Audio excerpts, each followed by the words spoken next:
আর তখন সেখানে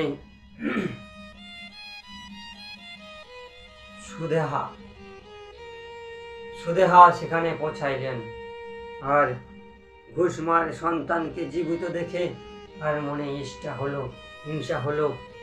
তারপর তিনি কি করবেন যে ভগবান শিবের কাছে ক্ষমা চাইলেন, ঘুষমার কাছে ক্ষমা চাইলেন, সুধর্মার কাছে ক্ষমা চাইলেন।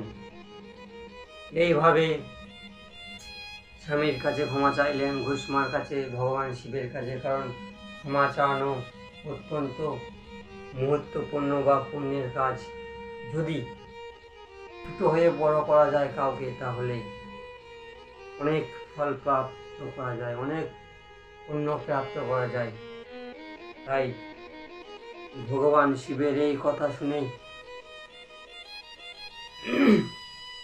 তখন সুদেহা ক্ষমা চাইলেন ভগবান শিবের কাছে, তার স্বামী সুধর্মার কাছে, তার বোন ঘুষমার কাছে। আর সেখানেই সম্পূর্ণ ভগবান শিবের দর্শন করলেন।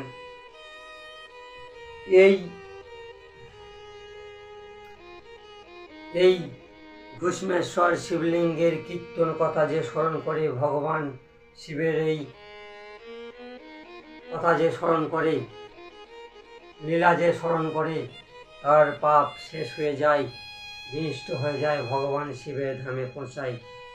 ধীরে ধীরে সে উন্নতি করে, ভগবান শিবের আশীর্বাদ তার উপরে থাকে। তাই ভগবান শিবের চরণে প্রণাম করে আমি আমার এই কীর্তন কথা লীলা শেষ করছি, কীর্তন লীলা শেষ করছি।